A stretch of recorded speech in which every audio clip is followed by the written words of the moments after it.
Concursos nível médio, temas mais cobrados em informática. Olá, olá, olá, meu aluno à prova, tudo bem com você?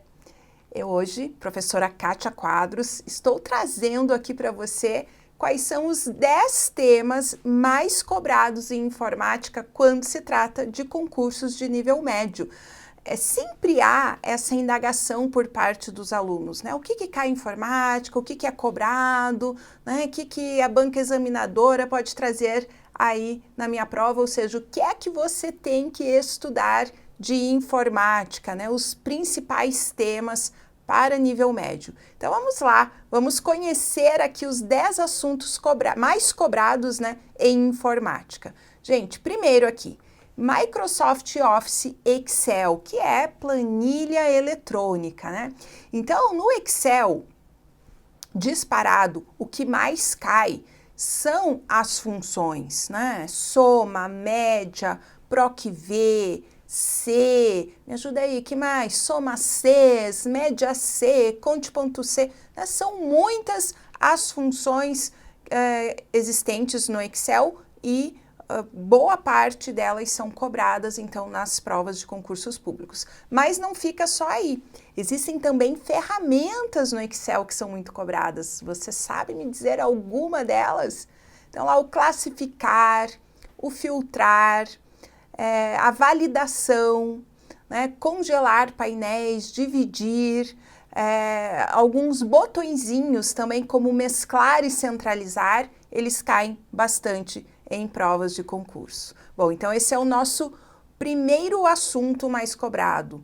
2, Microsoft Office Word. O editor de textos da Microsoft também é bastante cobrado. E aqui, gente, eu já começo chamando a sua atenção para um ponto muito importante do Word, que é aquele ponto em que quase todo mundo, olha, é raro, acho que eu não conheço ninguém que nunca tenha mexido no Word.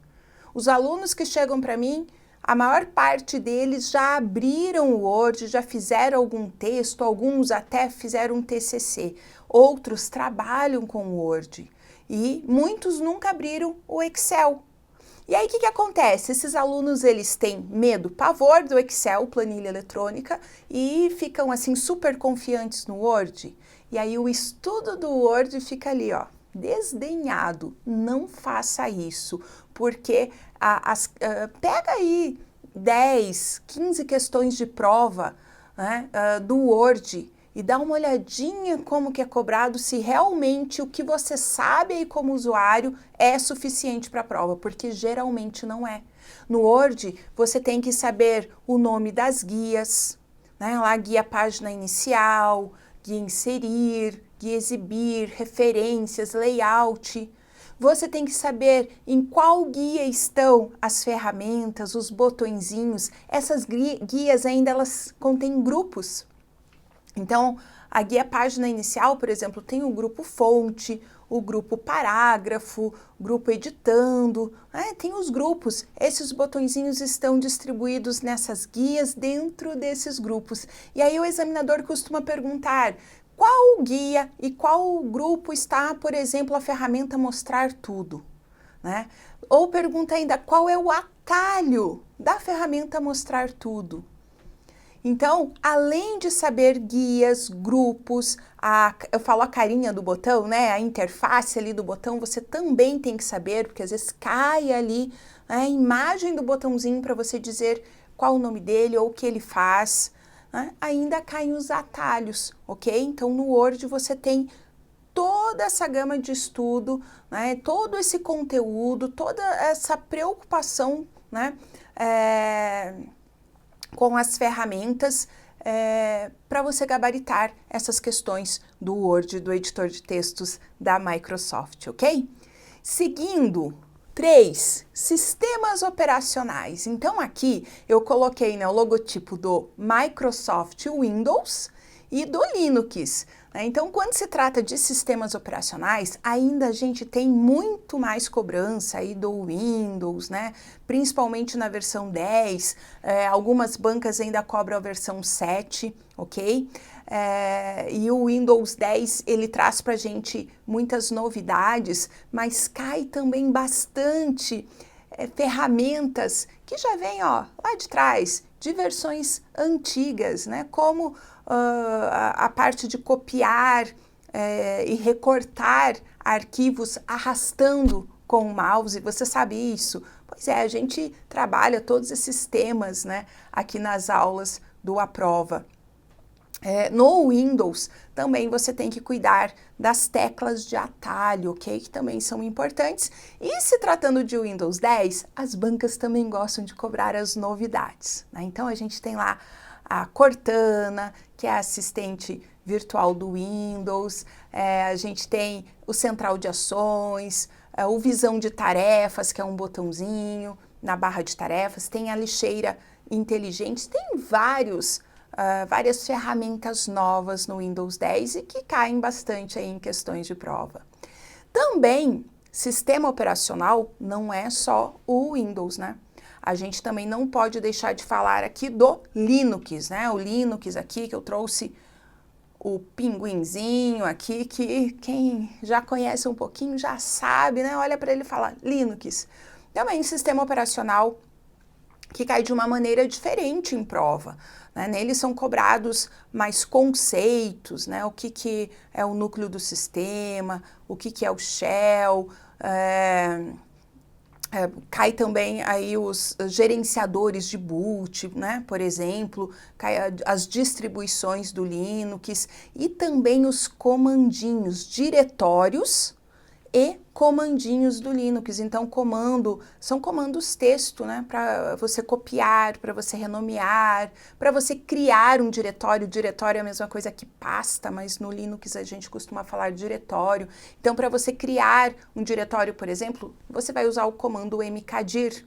Então, mk lembra que é de make, né? Fazer, criar, e dir de diretório. E a gente vai passando essas dicas na aula, porque eu vou dizer uma coisa, esses comandinhos que são cobrados no Linux, eles são a pedrinha no sapato, né? Porque o Windows, a maior parte das pessoas utiliza o sistema operacional Windows e nunca teve esse contato com esses comandos. Aí a gente ajuda aí uma associação para você memorizar e você gabaritar as questões também de Linux. Item 4.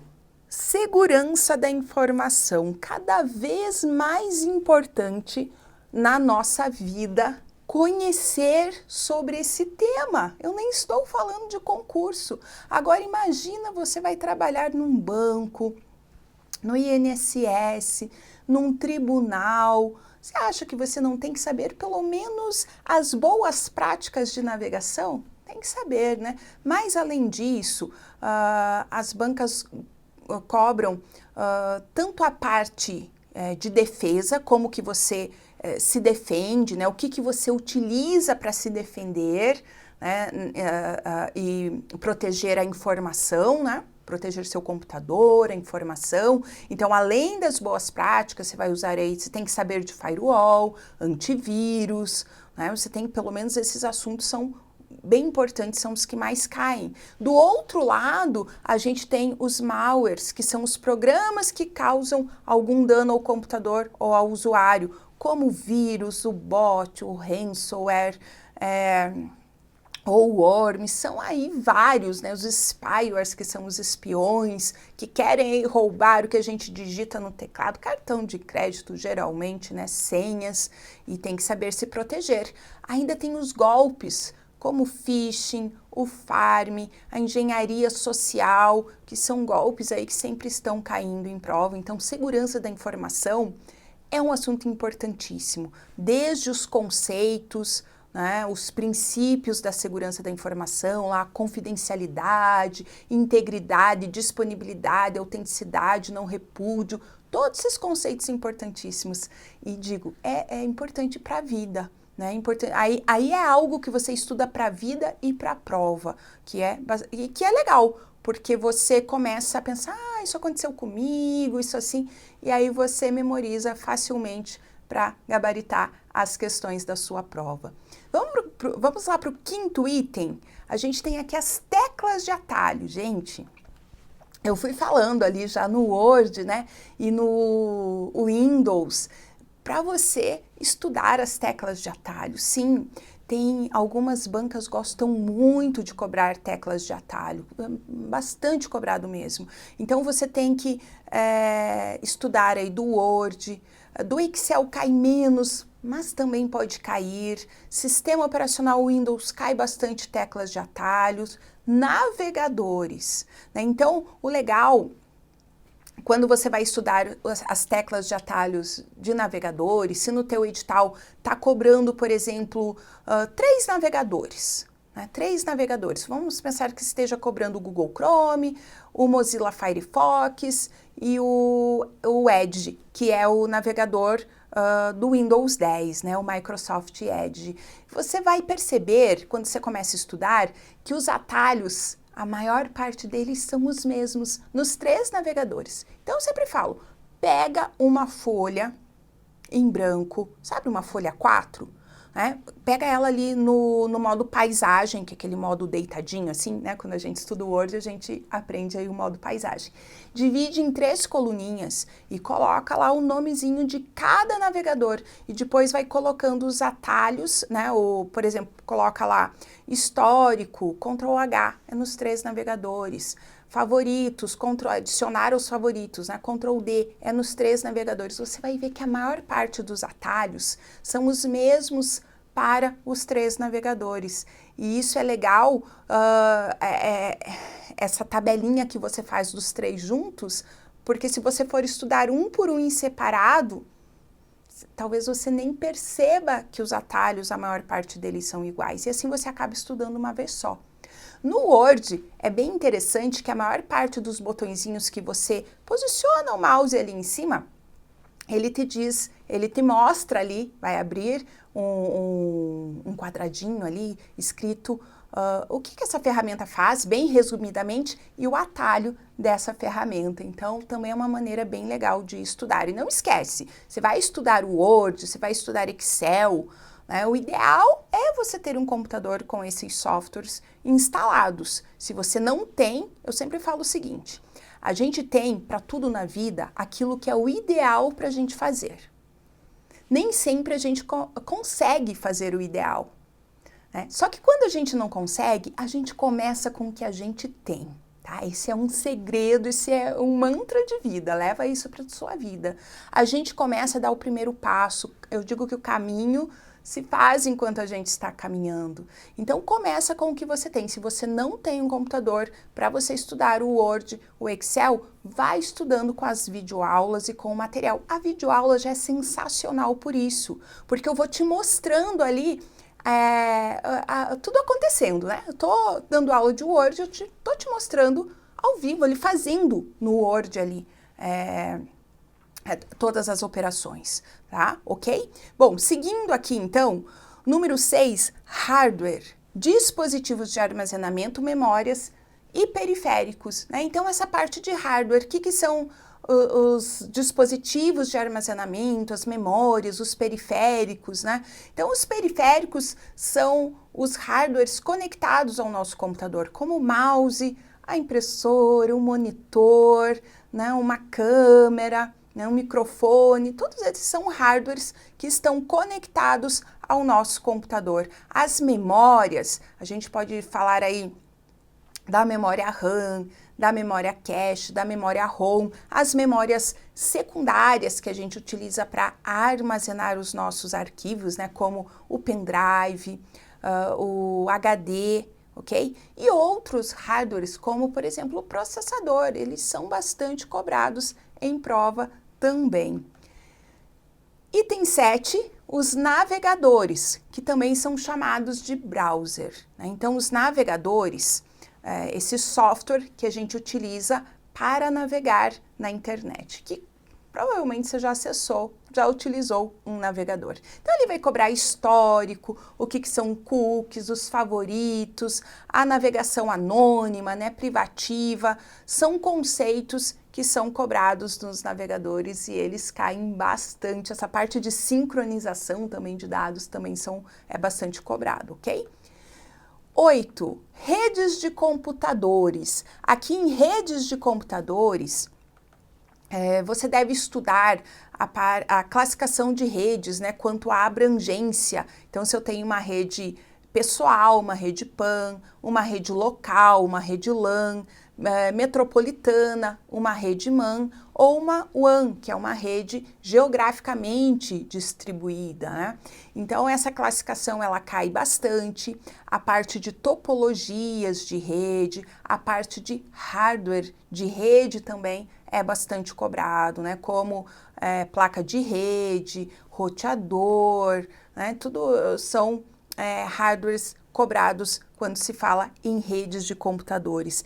E no item 9, a gente tem internet e intranet, que também é rede, mas eu separei. Por quê? Porque tem edital que só cobra rede, tem edital que só cobra internet e intranet, tem edital que cobra os dois assuntos, né? E quando a gente fala de internet e intranet, né, a intranet é rapidão para você estudar, são poucos conceitos e que caem bastante em prova, que você, né, deve prestar atenção, resolver questões, porque é importante. E o item 10, busca e pesquisa na web. Gente, como esse assunto tem caído em prova. Se você já está estudando, se você já resolveu questões passadas, você já deve ter percebido isso. Então, são as maneiras de refinar, restringir, né, a sua busca na web. Então, quando você coloca lá no Google, por exemplo, você vai fazer uma pesquisa de educação infantil, você coloca dentro de aspas, o que acontece? Vai trazer esse termo exato. Se você colocar educação, lá o tracinho de subtração infantil, o que vai acontecer? Vai trazer educação menos a palavrinha infantil. Então, os resultados que tem a palavra infantil não vão aparecer para você. Então, são várias as maneiras de você restringir essa busca na web e tem caído bastante em prova, ok? Bom, agora eu convido você, né, a gente falou dos assuntos, vamos dar uma olhadinha como que esses assuntos são cobrados, né, por diversas bancas aqui que eu trouxe, as bancas que mais fazem concursos aqui no nosso país, de nível médio, e a gente quer saber como que esses assuntos, eu quero saber, você quer saber também como que esses assuntos são cobrados na sua prova. Então vamos ver se você tá afiado já, se você tá ligado aqui. Olha só, essa questão é da banca VUNESP.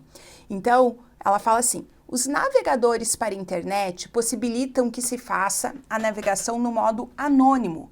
Tal modo possui algumas características peculiares, sendo correto que nesse modo de navegação, alternativa A, informações inseridas em formulário são salvas, B, o tempo de permanência em cada página é limitado, C, o número de páginas que podem ser visitadas é restrito pelo navegador, D, o histórico de navegação não é salvo, e E, permissões concedidas a sites são salvas. Então, você sabe o que é essa navegação anônima aqui, que ele está falando, esse modo de navegação, né, que ele está colocando aqui pra gente, esse modo anônimo? Eu vou mostrar aqui para você então. Estou abrindo aqui o Google, o navegador, né, o Google Chrome, e se você vir aqui neste botãozinho, que é o único menuzinho que o Google Chrome tem,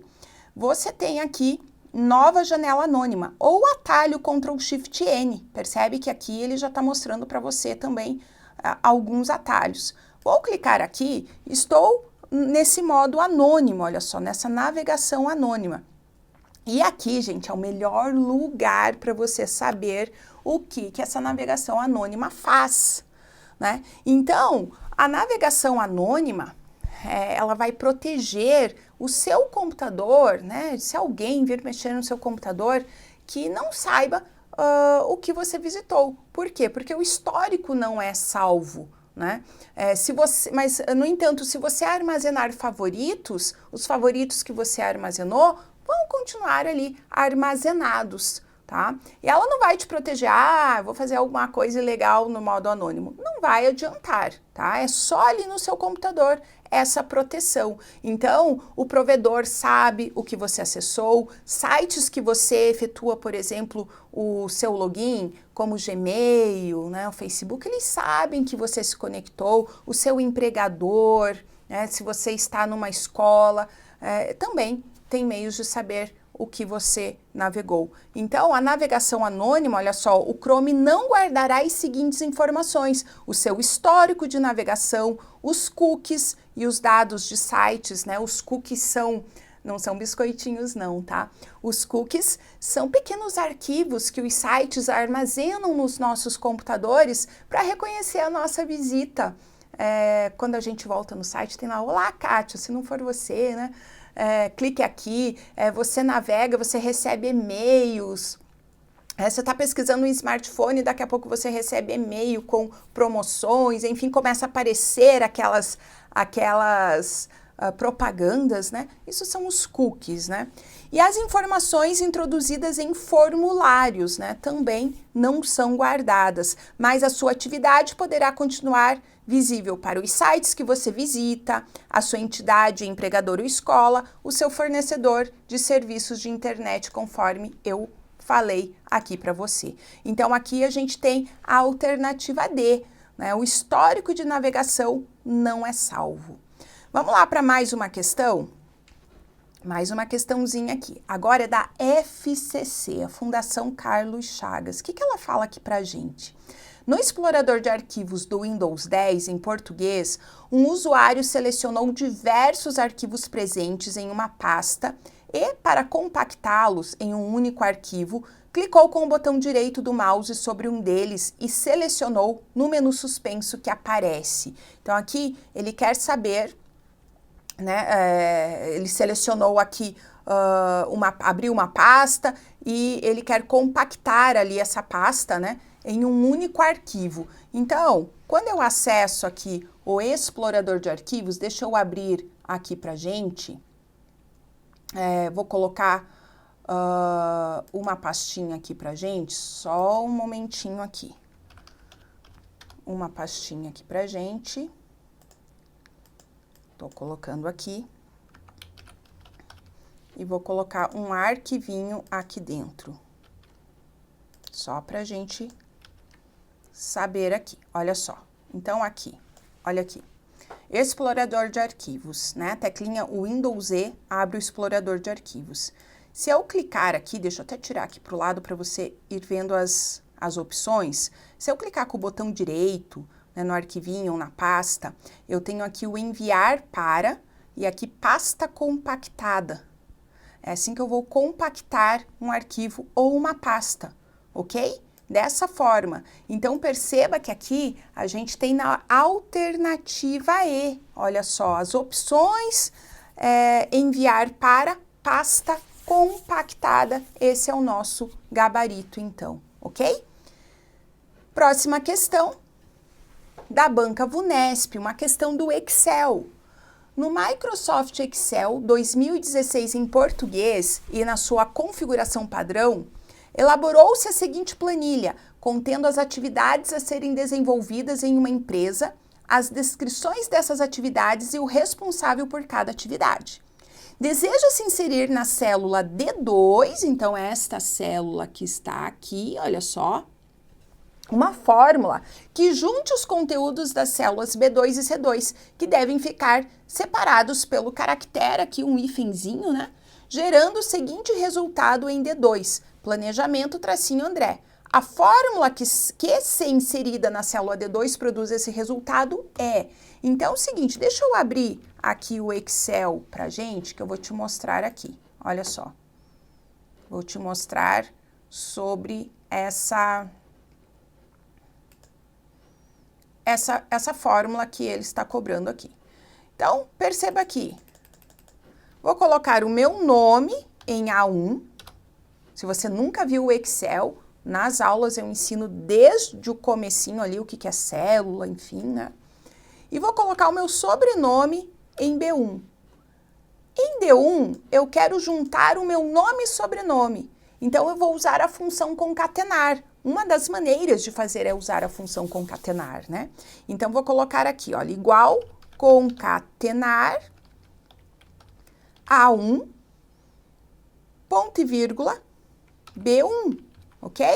Ficou ali, olha só, eu consegui juntar. Por quê? Porque se eu vir aqui e mudar para Maria, ele já muda automático, né? Então, essa é uma automatização aqui do Excel. Mas percebe, o que falta aqui, né, Kátia Quadros? Falta um espaço entre nome e sobrenome. Como é que eu vou fazer, então, esse espaço? Seguinte, olha só, eu coloco aqui o ponto e vírgula, aspa, espaço, aspa. Por quê? Porque o espaço, gente, ele é texto. E todo texto, aqui no Excel, nas fórmulas, todo texto em fórmula do Excel, a gente coloca dentro de aspas. Então, ponto e vírgula, e aqui B1, olha só, B1. Então, dou Enter aqui, olha, e ficou Kátia, espaço, Quadros. Vamos agora ver como é que fica a nossa questão? Olha aqui, o que a gente tem? Então, aqui, ele quer que a gente coloque o que a gente tem em B2, aqui em D2, né? Coloque B2, tracinho, né? E C2. O que a gente tem em B2? Ó, planejamento, né? Vai ficar planejamento, tracinho, André. Então, como é que vai ficar? Na alternativa A, concatenar B2 menos C2 está errado, seria o tracinho C2, isso está errado. Na B, olha só, igual concatenar B2, ponto e vírgula, o tracinho dentro de aspas, porque ele é texto, e ponto e vírgula C2, perfeito. É esse aqui o nosso gabarito. Soma C não vai somar, soma C não vai somar, e aqui também faltou, olha, na alternativa E, faltou ponto e vírgula, faltou as aspinhas, está errado. Percebe os detalhes que são, né, colocados aqui pra gente, e aqui no Aprova, então, a gente super prepara você para você entender o assunto e levar as questões para casa, ok? Então, espero que esse vídeo aqui tenha sido, assim, tenha acrescentado bastante para você dos assuntos mais cobrados em nível médio e da gente ver como as bancas cobram esses assuntos nas nossas provas, nas questões. Então, bons estudos para você. Não esquece de ter disciplina e constância e estudar aqui com a gente, com os professores do Aprova. Grande beijo e até uma próxima.